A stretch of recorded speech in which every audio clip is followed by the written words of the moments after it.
Divine Principle, Part 2, Principle Restoration. Chapter 5, the period of preparation for the second advent of the Messiah. The period of preparation for the second advent of the Messiah was the 400-year period from the Protestant Reformation of 1517 to the end of the First World War in 1918.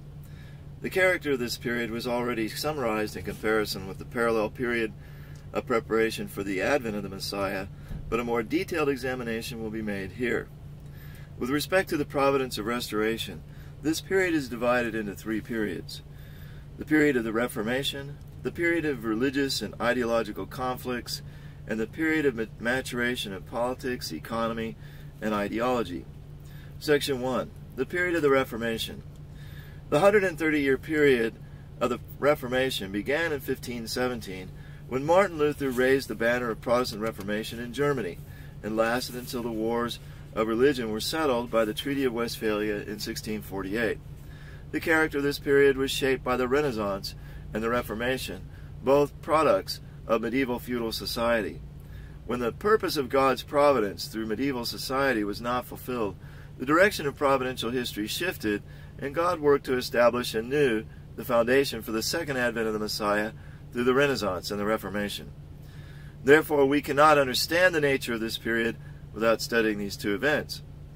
Let's begin by looking back at medieval society and examining what influences it exerted upon the original nature of the people of that age, which led them to embark upon the Renaissance and the Protestant Reformation.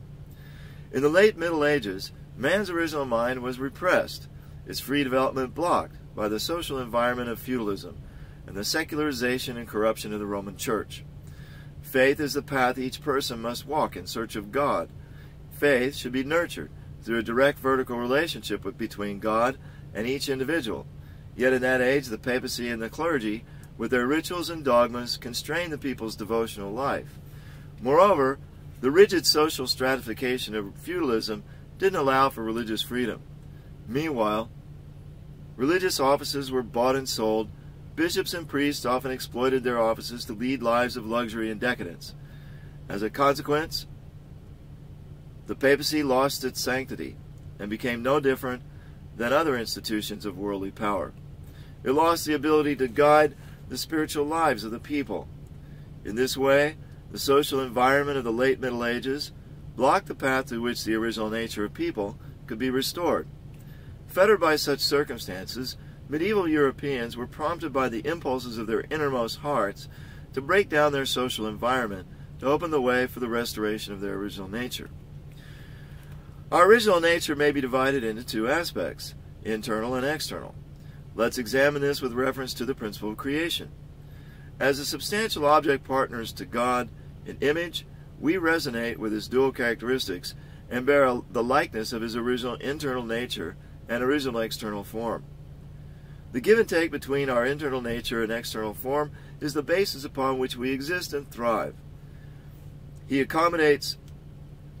Accordingly, our original nature seeks to fulfill two types of desires, internal and external. When God conducts the providence to restore us, he accommodates these two pursuits of our original nature. God created the physical self of the first humans before creating their spiritual self.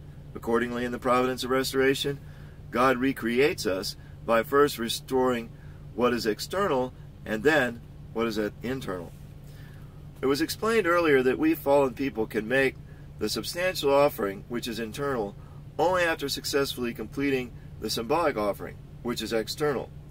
After these are achieved, we establish the foundation for the Messiah, which is even more internal. The process of restoring fallen people's relationship to God has also progressed from external to internal. God first restored people to the position of servant of servants in the period prior to the Old Testament age by having them offer sacrifices. Next, he restored people to the position of servants in the Old Testament age through the Mosaic Law. In the New Testament age, God has restored us to the position of adopted children through our faith. Finally, in the completed Testament age, he'll restore us to the position of true children through heart. In the same way, God first worked to restore our external social environment through science, and then worked to restore our spirituality through religion. And in the order of creation, Angels who are external were created before people who are internal. In restoration, God first raises up the angelic world, which is external, and mobilizes it for restoring the external physical world, centering on the human body, and then the internal spirit world, centering on the human spirit. Medieval Europeans were to restore their original God-given nature by first severing their ties to Satan, who had defiled the society when the papacy failed its internal responsibility to restore the foundation of faith and sank into immorality.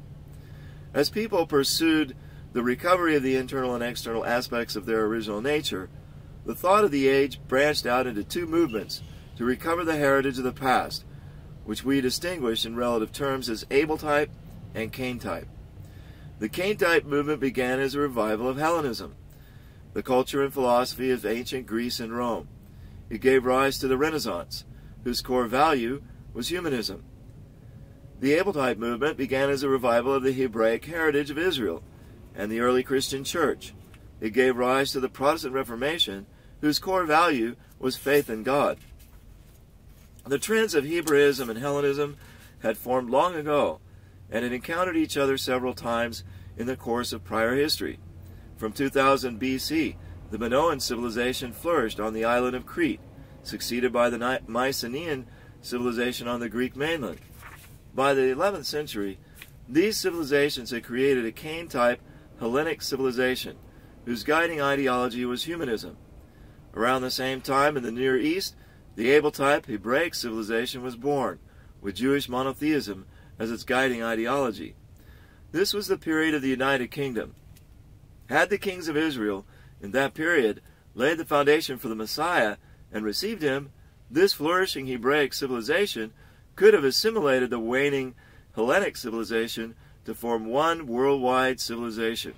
However, when the kings failed to fulfill the will of God, this dispensation was not accomplished. Instead, after the Jews were taken into exile in Babylon, they returned only to be put under subjection to the Greeks in 333 BC, and then to Rome in 63 BC.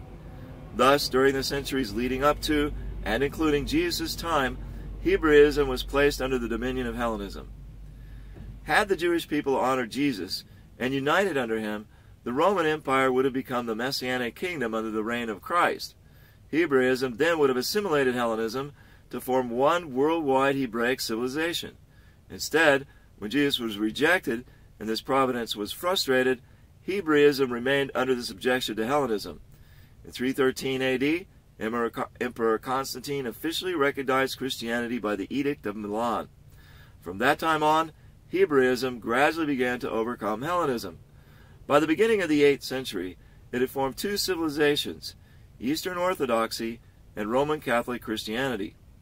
Had the popes and emperors who were responsible for restoring the foundation of faith in the Carolingian period not become faithless, the foundation for the second advent of the Messiah would have been established at that time. Hebraism would have completely assimilated Hellenism to form one worldwide civilization. Instead, their faithlessness and immorality allowed Satan to corrupt the guiding medieval ideology which was founded upon Hebraism. As a consequence, God had to conduct a new dispensation for the separation of Satan. Just as God had divided fallen Adam into Cain and Abel to separate Satan, God divided the prevailing ideology of the Middle Ages into two trends of thoughts, the movements to revive Cain-type Hellenism and Abel-type Hebraism. These bore fruit in the Renaissance and the Reformation, respectively. The Hellenic trend of thought, revived by the humanism of the Renaissance, soon took a dominant position over the Hebraic trend.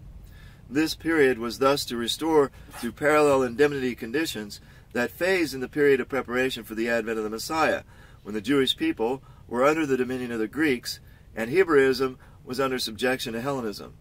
We recall that only by Cain submitting to Abel could Satan be separated from Adam, thereby laying the foundation of substance necessary for receiving the Messiah and Adam's family. Likewise, only by Cain-type Hellenism, submitting to Abel-type Hebraism, could Satan be separated from the prevailing spirit of the age. Then the foundation of substance necessary for receiving Christ at the second advent could be established worldwide. The Renaissance. It was explained above that the Renaissance grew out of the external pursuits of the original nature. What values were the medieval people pursuing? Why and how did they pursue these values? According to the principle of creation, we're created to attain perfection by fulfilling our given responsibility of our own free will, without God's direct assistance.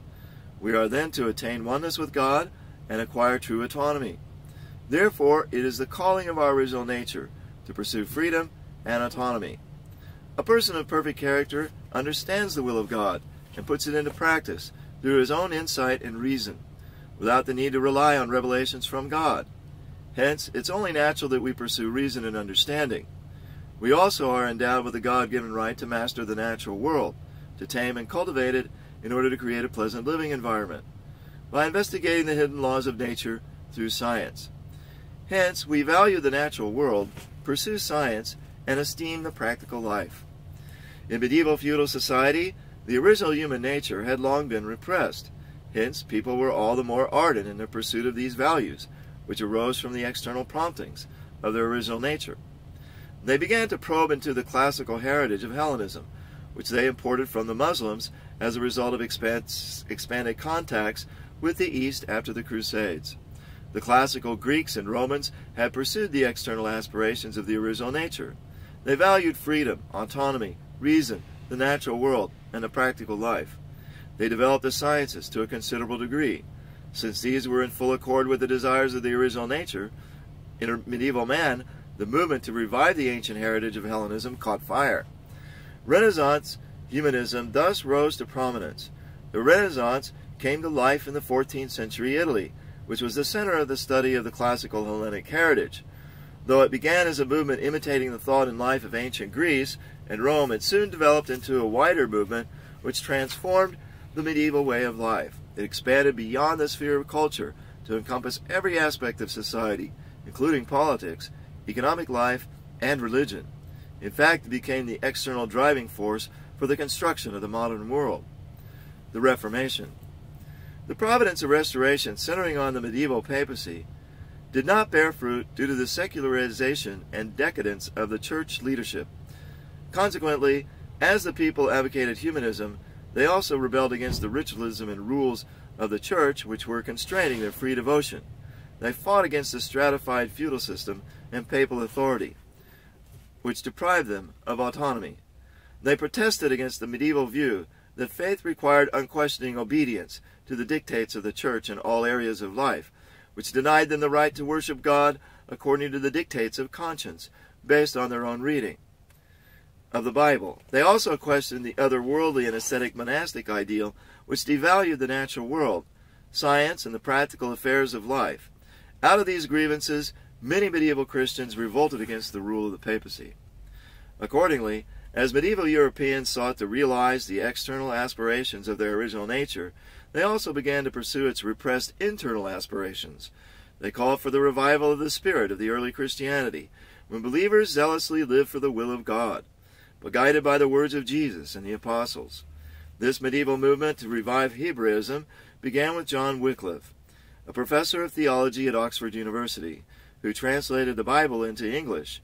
He asserted that neither the papacy nor the priesthood could determine the standard of faith, but only the Bible itself, demonstrating that many of the dogmas, ceremonies, and rules of the church had no basis in Scripture.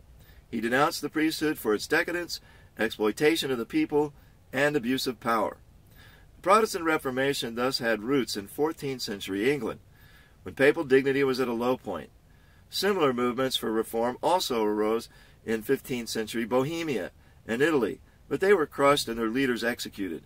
To raise funds to build St. Peter's Basilica, Pope Leo X began selling indulgences, which Catholic doctrine affirmed that would remit the penalty for sin due in the next life.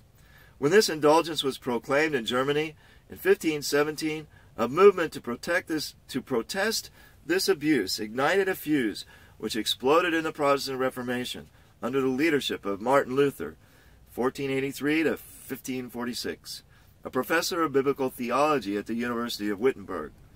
The flames of the Reformation grew strong and soon spread to Switzerland under the leadership of Huldrych Zwingli, to France, as led by John Calvin, and into such nations as England and the Netherlands. The wars of religion, which swirled around the Protestant movements, continued for more than 100 years, until 1648, when the Treaty of Westphalia ended the 30 Years' War. Protestantism triumphed in Northern Europe, while among the peoples of Southern Europe, the Roman Catholic Church solidified its influence. The 30 Years' War between Protestants and Catholics was fought on the soil of Germany.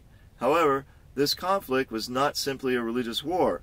More than that, it was a civil and political conflict to decide the fate of the German states.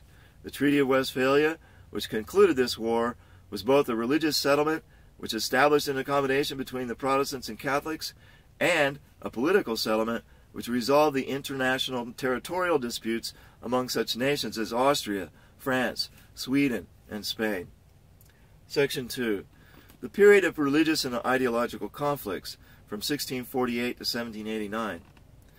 The period of religious and ideological conflicts refers to the 140 years beginning with the secure establishment of Protestantism at the Treaty of Westphalia in 1648 and ending with the French Revolution in 1789. As modern people continue to pursue the internal and external desires flowing from their original nature, they could not avoid divisions in theology and disputes among philosophies which arose as they exerted their freedom of faith and thought. As previously discussed, God has worked his providence of restoration throughout the course of history by repeatedly separating those representing Abel from those representing Cain, from the individual level to the world level. In the last days, this fallen world is divided into the Cain-type communist world and the Abel-type democratic world, just as the foundation of substance could have been laid in Adam's family had Cain submitted to Abel and obeyed him. In the last days, the Cain-type world is to submit to the Abel-type world to establish the worldwide foundation of substance. This is necessary before we can receive Christ at the second advent and realize the unified world.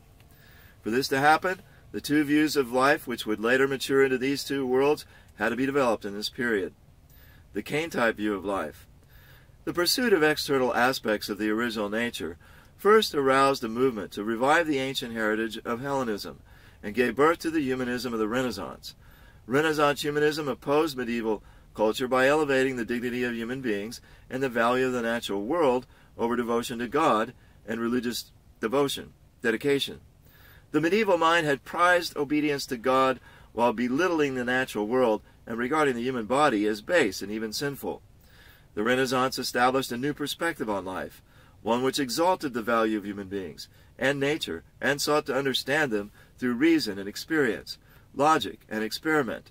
Spurred by the progress of natural science, this view of life gave rise to two major schools of modern philosophy: rationalism based on the deductive method and empiricism based on the inductive method of reasoning. Rationalism, founded by the French philosopher René Descartes, maintained that the investigation of truth can be founded only on man's innate reason. After doubting every truth received from history and tradition, Descartes was left with only his reason, as expressed in the proposition, "I think, therefore I am." From this first principle, he used the deductive method to affirm a knowledge about the external world. Although Descartes accepted and even tried to prove the existence of God based on reason, later rationalists ended up doubting or even denying God's existence. English philosopher Francis Bacon founded empiricism, which held the truth can be investigated only through one's experience. This school asserted that the human mind is like a blank sheet of paper, tabula rasa. It held that to attain new knowledge, one must erase all prejudices and try to comprehend the truth through experience and observation of the external world. Rationalism, which valued human reason while turning away from God, and empiricism, which prized human experience and experimental science, both did away with mysticism and superstition. Whether by using reason or empirical observation to guide human life, they both tended to divorce human beings in the natural world from God. The Renaissance launched these two currents of thought, which were rooted in humanism. Instead of facilitating the internal inclination to seek God, it gave birth to a view of life which encouraged people to follow only external pursuits. This blocked their path to God and led them toward Satan's realm. For this reason, it's called the Cain-type view of life. By the turn of the 18th century, the Cain-type view of life had broken down the verities enshrined by history and tradition. All matters in human life came to be judged by reason or empirical observation. Anything deemed irrational or otherworldly, including belief in the God of the Bible, was thoroughly discredited. People's energies were narrowly directed toward the practical life. Such was the ideology of the Enlightenment, which developed out of these two trends of empiricism and rationalism. The Enlightenment was the driving force behind the French Revolution. Representative of this Kane-type view of life was deism, founded by the English philosopher Edward Herbert. Deism propounded a theology rooted entirely in human reason. Deists rejected the notion that there could be any harmony between revelation and reason, a traditional view held since the time of Thomas Aquinas. They limited God to a creator who set the universe in motion and left it to run of its own accord, according to the laws of nature, which he had set up. They denied that people had any need of divine revelation or miracles.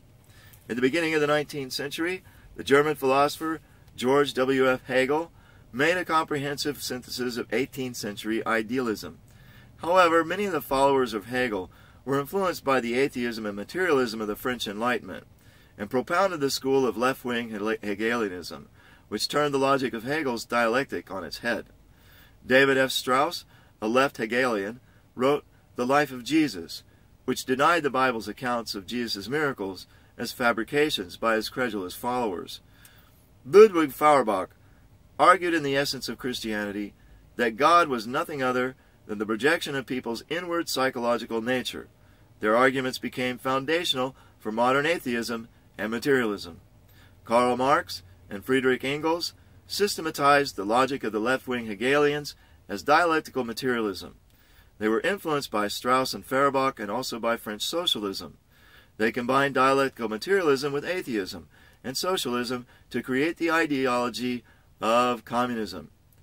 In this way, the Kane-type view of life, which budded after the Renaissance and grew through the Enlightenment into atheism and materialism, matured into the godless ideology of Marxism, which became the cornerstone of the communist world of today.